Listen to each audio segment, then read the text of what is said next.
그들이 탄 배에 오르시니 바람이 그쳤다. 그래서 제자들은 몹시 놀랐다. 그들은 빵을 먹이신 기적을 깨닫지 못하고 마음이 무뎌져 있었다. 아멘.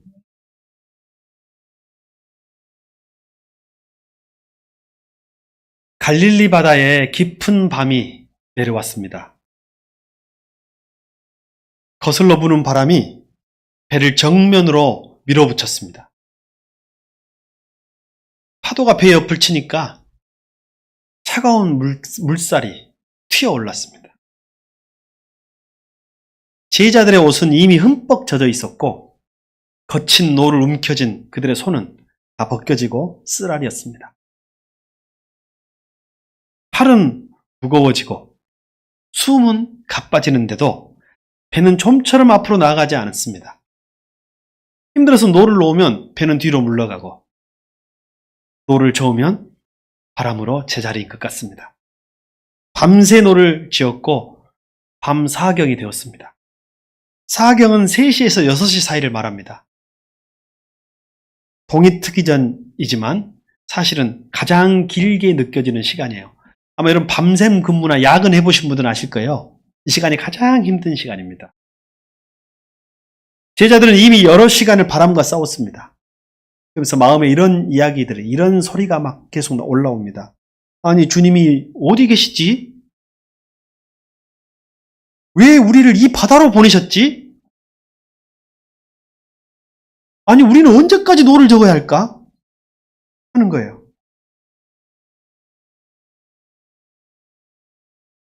새순 가족 여러분, 우리의 삶에도 아무리 노를 저어도 앞으로 나가지 못하는 밤이 있습니다.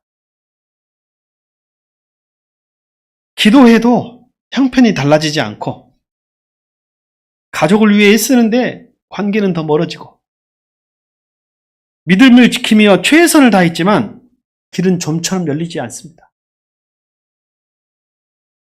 몸은 지치고 마음은 흔들리는데 주님마저 보이지 않은 것 같습니다. 그때 우리 안에서 질문이 일어납니다. 내가 길을 잘못 든 것인가? 하나님께서 나를 잊으신 것인가? 그때 개인의 삶만 그러겠습니까? 때로는 사역도 계속 노를 짓는데 앞으로 나아가지 않고 어쩔 때는 뒤로 물러나는 것 같을 때가 있습니다. 같은 생각이 들죠. 그런데 약간 억울한 것은 뭐냐면 제자들이 자기 고집으로 자기 의지로 오늘 바다로 나간 것이 아니라는 거예요. 45절에 예수님은 제자들 재촉해서 바다로 내보냈다고 했습니다. 예수님이 재촉해서 내보내신 거예요. 제자들은 주님의 말씀에 순종하여 출발하였습니다. 그런데 바로 그 순종의 길에서 역풍을 만난 것입니다.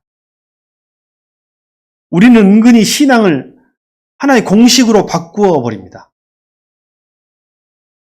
하나님의 뜻대로 살면 모든 일이 순조로울 거야 라고 생각하는 공식이에요. 기도하면 문제가 곧바로 풀리고 믿음이 좋으면 고난이라는 것이 그냥 비껴가버리고 그래서 순풍이 불면 하나님이 함께 하신다고 믿고 역풍이 불면 길을 잘못 들었다고 단정해버리는 거예요. 그러나 오늘 본문은 그 공식을 깨뜨리고 있습니다. 순종의 길에도 역풍은 불 수 있습니다. 본문은 왜 그 밤에 바람이 불었는지 그 이유에 대해서는 전혀 설명하고 있지 않습니다. 대신 이 역풍 한가운데 예수님이 누구인지를 보여주고 있는 사건이에요. 우리는 바람이 왜 부는지, 언제 멈추는지에 관심이 있지만 오늘 하나님의 관심, 예수님의 관심은 예수님 누군지를 드러내는 사건으로 오늘 이 바람을 사용하고 있습니다.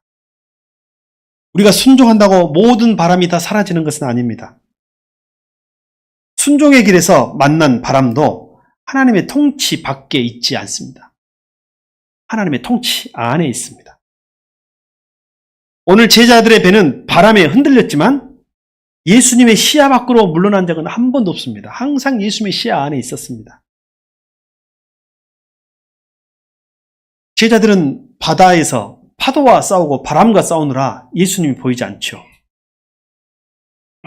제자들 바다에서 보내시고 예수님은 어디로 가셨냐면 성경에 보니까 산에 기도하러 가셨다고 했어요. 예수님은 산으로 기도하러 가셨고 제자들은 해가 질 무렵에 바다를 건너서 이 바다로 나간 거예요.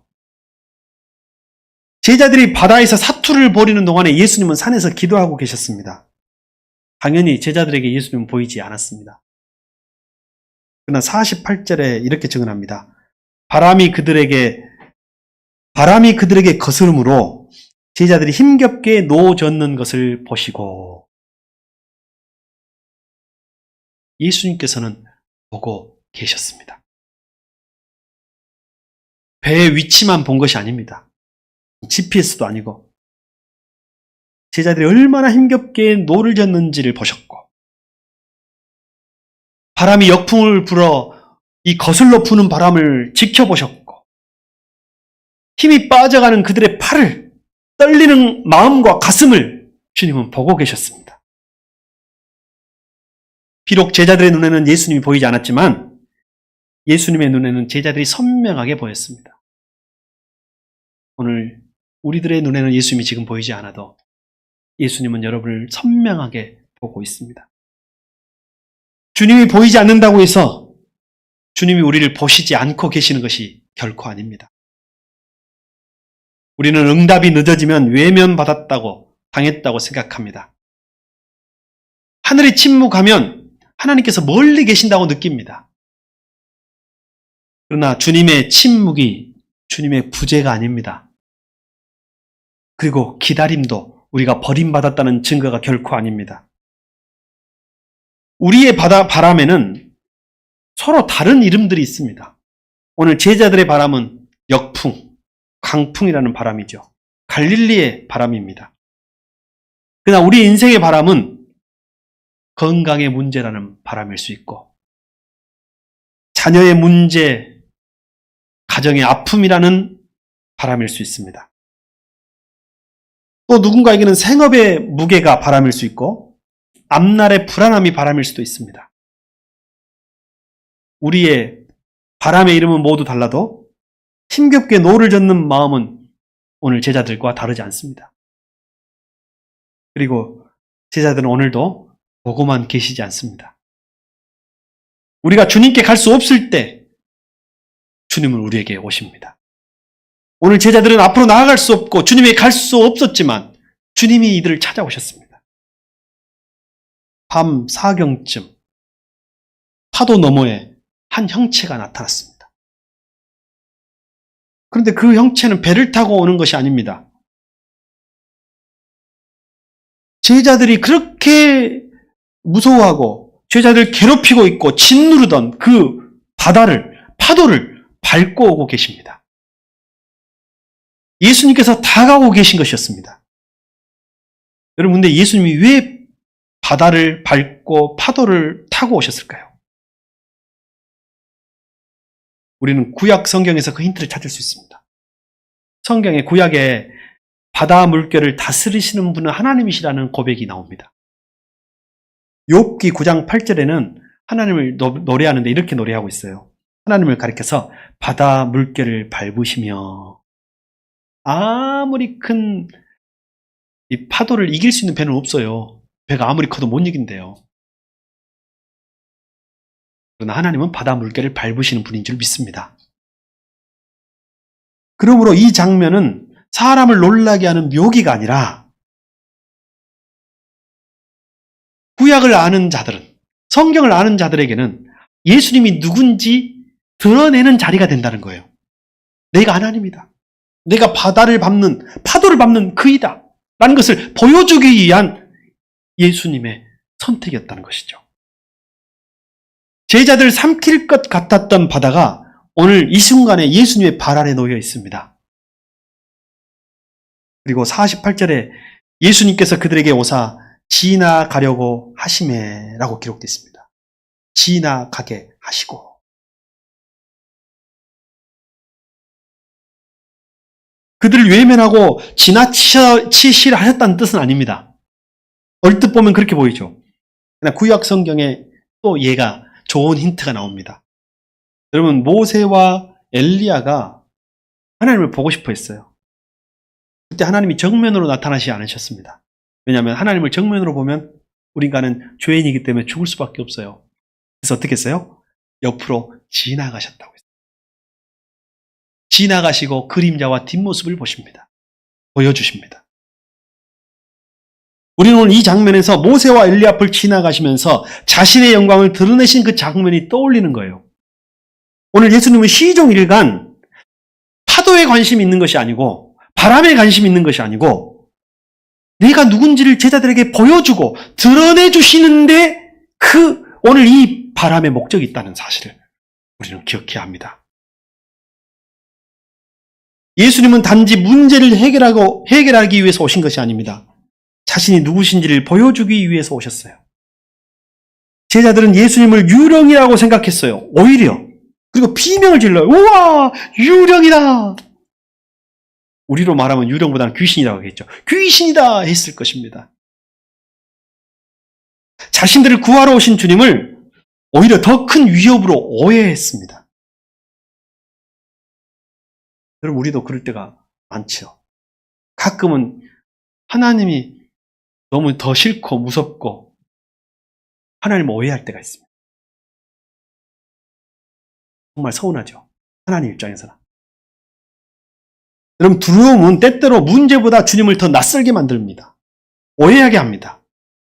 그래서 우리가 두려움에 붙잡히면 주님의 침묵은 버림받음인 것처럼 보이고 주님이 다가오시는 모습조차 우리를 위협하는 거예요. 아우, 나를 또 힘들게 하시네 라고 느껴질 수 있습니다. 그때 바람 사이를 뚫고 주님의 음성이 들려옵니다. 안심하여라. 나다. 두려워하지 말아라. 오늘 주님은 왜 늦으셨는지 설명하지 않으십니다. 바람이 언제 멈출지도 말씀하지 않으십니다. 그냥 먼저 자기 자신을, 예수님 자신을 알려주고 있어요. 안심해라. 나다. 두려워하지 말아라. 곧 바다를 밟는 내가 지금 너와 함께 있다는 선언을 하고 계신 것입니다. 바람이 아직 불고 있는데 여러분, 주님의 음성이 먼저 들렸고 파도가 아직 높은데도 예수님이 먼저 가까이 오셨고 주님은 바람을 멈추기 전에 먼저 우리에게 오신 줄 믿습니다. 지금도 우리와 함께 하심을 믿습니다. 여전히 우리의 인생엔 바람이 불고 있지만 주님이 바다를 밟고 오셨습니다. 파도를 밟고 오셨습니다. 그리고 이 시간 우리와 함께 하십니다. 그리고 우리에게 말씀하십니다. 나다. 두려워하지 마라. 여러분, 믿음의 삶은 파도 없는 삶이 아닙니다. 파도 위를 걸어오시는 예수님을 알아보는 것이 믿음이에요. 오늘 저와 여러분에게 파도 위를 밟고 걸어오시는 예수님을 알아보는 믿음의 눈이 있기를 바랍니다. 유령이다, 귀신이다가 아니라 주님이시다. 먼저 알아보면 좋으련만 꼭 그렇지는 못해요. 그래서 오늘 주님은 우리에게 친절하게 다시 말씀으로 하십니다. 나다. 두려워하지 말아라. 예수님께서 배에 오르시자 바람이 그쳤어요. 제자들은 몹시 놀랐습니다. 그런데 마가는요, 이 제자들이 놀란 것을 믿음이라고 묘사하지 않아요. 특별하죠. 52절에 아주 뜻밖의 진단을 합니다. 그들은 빵을 먹이신 기적을 깨닫지 못하고 마음이 무디어져 있었다. 오늘 이 갈릴리 바다의 풍랑 사건 바로 몇 시간 전 낮에 제자들은 오병이어의 기적을 체험했어요. 자신들의 손으로 떡을 나누어 주었고 남은 것을 12바구니나 거두어들였습니다. 적은 사람도 아니고 남자만 5,000명에 거의 2만에 해당되는 숫자를 보리떡, 물고기로 먹이셨습니다.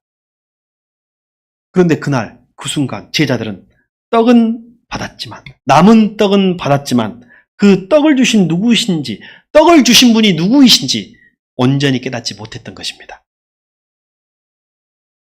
광야에서 떡으로 백성을 먹이신 분도 하나님이십니다.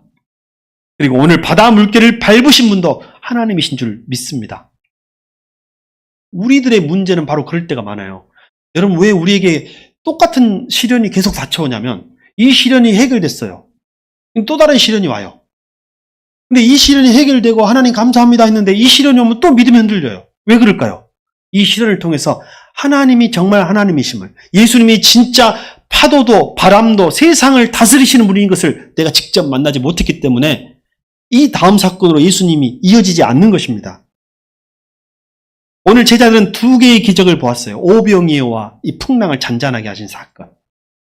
그러나 그들 앞에 계신 예수님이 누구인지 아직도 깨닫지 못했습니다. 우리가 은혜는 경험했지만 그 은혜가 가르치는 예수님을 놓친 것이죠. 그래서 폭풍이 찾아오자, 새로운 폭풍이 찾아오자 어제의 은혜가 오늘의 믿음으로 이어지지 않습니다. 매번 새로운 시련이고 새로운 흔들림이고 새로운 고난인 것입니다. 새로운 바람인 것입니다. 여러분, 오늘의 은혜가 우리 내일의 믿음으로 이어집시다. 그들이 두려워한 것은 바람이 커서만이 아니라 바람보다 크신 예수님을 아직 알아보지 못했기 때문입니다. 우리도 그렇습니다. 기도 응답을 받고도 주님을 깊이 알지 못할 수도 있습니다. 오랫동안 교회를 다니면서도 예수님을 단지 문제 해결자로만 여기는 거예요. 그래서 문제가 생기면 믿음이 흔들리고 예수님이 또 해결해 줘야 되고 자꾸 이러는 것이죠. 그래서 우리는 물어야 합니다. 나는 예수님을 믿는가? 예수님이 주시는 것을 믿는가? 그 결과만 믿는가? 내가 원하는 것은 바람 없는 바다인가? 예수님이 계신 배인가? 여러분이 원하는 것은 바람이 없는 바다입니까? 예수님이 함께 하시는 배입니까? 우리에게는 놀라운 은혜가 있습니다. 제자들이 주님을 알아보지 못했어도 예수님은 그들의 배를 지나치지 않으셨다는 거예요. 주님을 유령으로 오해했어도 그들을 버리지 않으셨고 분한 마음을 꾸짖어서 바다에 남겨두지도 않으셨습니다. 예수님은 그 배에 오르셨고 다시 자신을 알려주셨습니다. 오늘 예수님은 우리를 지나가시는 것처럼 보여도 결코 외면하지 않으실 것입니다. 우리가 못 알아봐도 주님이 우리를 찾아오십니다. 우리의 믿음이 주님을 붙드는 힘보다도 은혜로 우리를 붙드시는 주님의 손이 더 강함을 믿습니다. 우리가 소망이 있는 것은 우리가 주님을 붙드는 힘보다도 주님이 우리를 붙드는 힘이 더 강하기 때문에 우리에게 소망이 있어요. 여러분, 여러분이 자녀를 붙드는 힘이 강합니까? 주님이 여러분의 자녀를 붙드는 힘이 강합니까? 주님께 맡깁시다.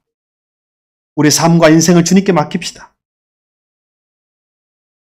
1952년 2월 달에 미국 케이프 코트 앞바다에 엄청나게 큰 유조선이 이 태풍을 만나가지고 큰 폭풍을 만나가지고 두 동강이 나버립니다. 그 배에는 아직도 구조받지 못한 33명의 선원이 타고 있었어요. 근데 바람이 너무너무 커가지고 접근하기도 힘들어요. 아마 52년 정도 되면 그래도 낭만의 시대 아닌가요?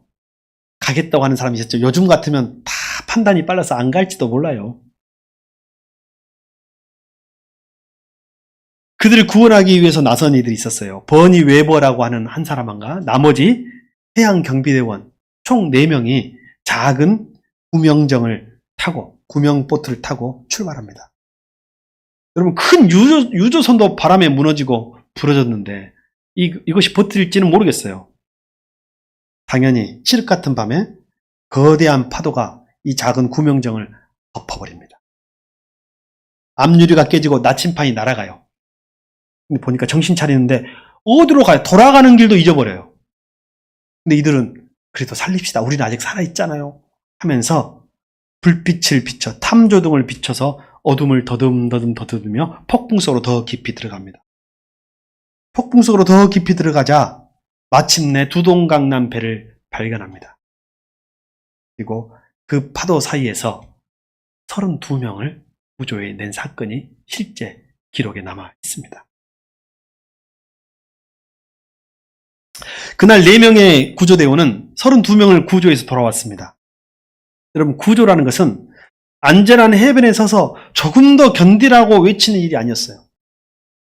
구조는 사람이 죽어가는 바로 그 폭풍 속으로 직접 들어가는 일이었다는 것이죠. 제가 아까 참 사역이 예전보다 난이도가 있다라고 느끼는 것은 뭐냐면, 예전에는요, 교회로 사람들이 왔어요. 도와달라고 하고, 알아서 왔고, 오는 사람들을 적절하게 도와주면 되는데, 요즘 그런 시대가 아니에요.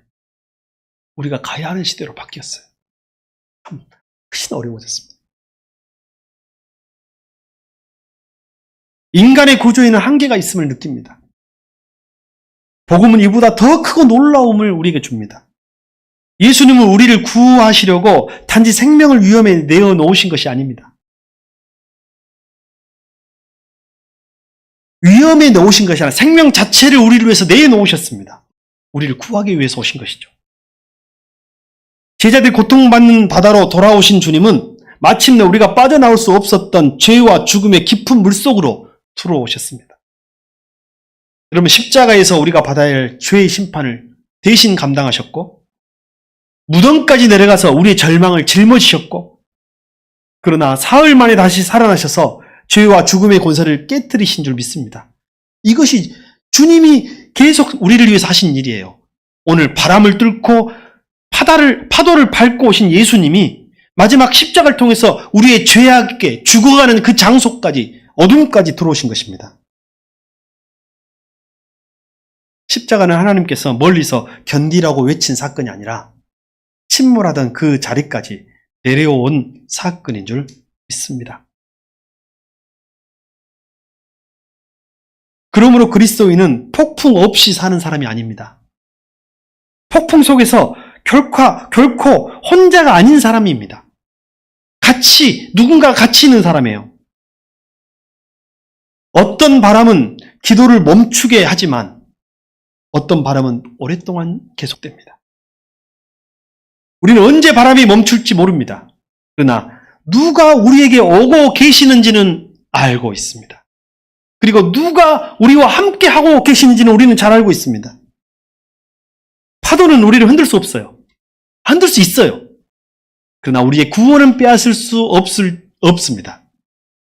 밤은 우리를 에워쌌지만 부활의 아침을 결코 막을 수 없습니다.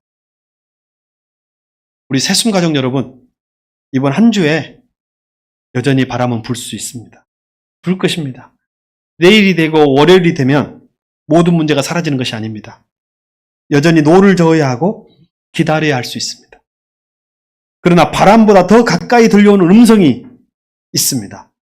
아들아, 딸아, 안심해라. 나다. 두려워하지 말아라. 믿음은 두려움이 전혀 없는 상태가 아니라 두려움보다 주님의 음성을 더 신뢰하는 것입니다. 우리에게 믿음을 주시옵소서. 주변에 힘겹게 노를 젓는 사람이 있다면 바람의 이유를 설명하기보다 그 곁에 머물러 주는 것, 함께 주님의 음성을 기다려주는 것이 필요할 것 같습니다. 우리의 밤은 아직 끝나지 않았습니다. 제자들이 목적지에 도착한 것도 아닙니다. 그러나 이제 배 안에는 누가 계셔요? 예수님이 계십니다. 아직 파도가 높아도 주님이 함께 계신 배. 여러분, 우리의 평안은 고요한 바다에 있지 않습니다. 우리와 함께 배에 오르신 예수님께 있는 줄 믿습니다. 그래서 주님께서 오늘 우리에게 말씀하십니다. 나다. 두려워하지 말아라. 이 말씀을 붙잡고 기도합니다. 주 예수님, 역풍 속에서